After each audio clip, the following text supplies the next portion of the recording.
喂，大家好啊，我係 James，歡迎嚟到 James，乜都同你講啊。今日咧就會同大家咧係睇下日本嘅報紙啊。嗱，今日咧係2026年嘅1月27號，其中一則新聞咧就係講到咧喺上野動物園嘅最後兩隻熊貓，佢哋嘅名咧係叫做 Xiao Xiao 同埋咧 Lei 啊，日文係 Xiao Xiao Lei。呢兩隻係兩隻雙胞胎嚟嘅，咁佢哋咧係今年4歲，咁今日咧係要咧係送還翻係去中國嘅四川。咁呢個咧係跟近期嘅中國同日本嘅嗰個政治風波咧係完全冇關係嘅。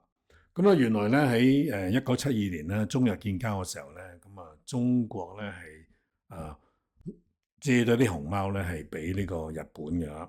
咁當時咧以我理解咧，咁就係一個咧就係送咗去和歌山嗰邊嘅動物園，咁另外咧就係另一批咧就係送咗去日本東京上野動物園。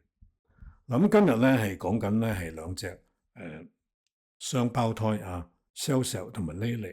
呢兩隻雙胞胎咧係4歲，咁佢哋咧係2021年出世嘅。咁即是話咧，其實咧佢就係先前嗰啲熊貓所生嘅兩個小朋友啦。咁根據咧合約嘅規定咧，喺今年2026年佢哋4歲嘅時候咧，就要送翻去中國四川嗰個熊貓嘅中心啦。一個係呢個中心係負責係一個研究培育等等啦。咁好大機會咧就係送翻去咧係繁殖嘅。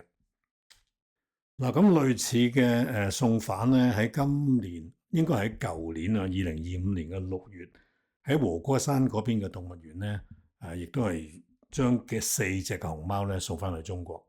咁呢個係根據合約嘅，係同近期嘅當時更加冇中日嘅風波啦。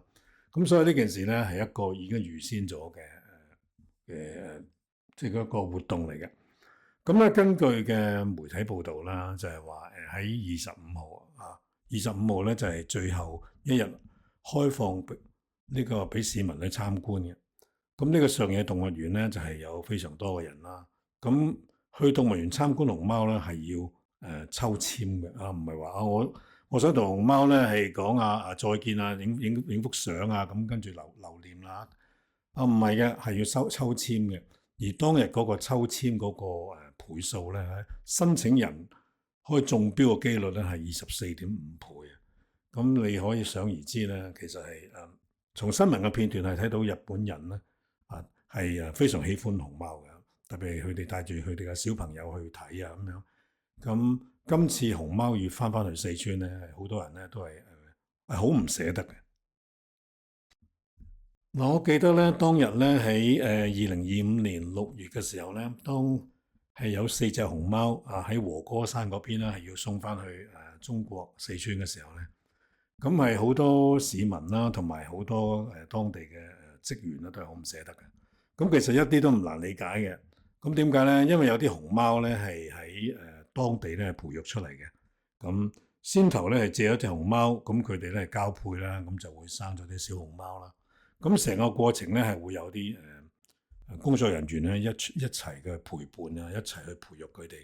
咁你都會睇住佢哋大，睇住佢哋長大好可愛特別有啲影片片段，睇住啲熊貓咧係食嗰啲竹葉即係好可愛嘅，即係好 Q 嘅。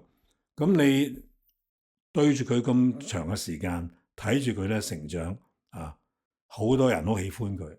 咁一時間咧就話佢哋咧要去第二個地方啦咁所以啲工作人員咧係電視嘅片段影到咧，佢哋有啲都喊嘅都係好唔捨得嘅咁一啲都唔難理解嘅。咁亦都有啲市民小朋友更加係可能係即係唔捨得啦。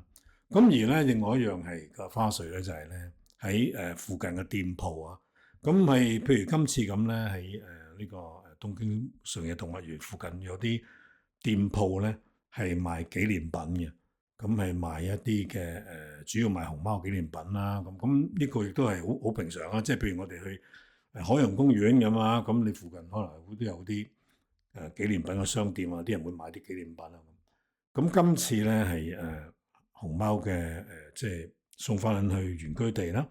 咁係好多人買嘅。咁但係咧就係亦都有一個一反面嘅，即係另外一個隱憂嘅就係咧，當呢啲熊貓已經唔再喺呢個動物園啦，咁會唔會仲有好多人嚟呢個動物園去睇咧？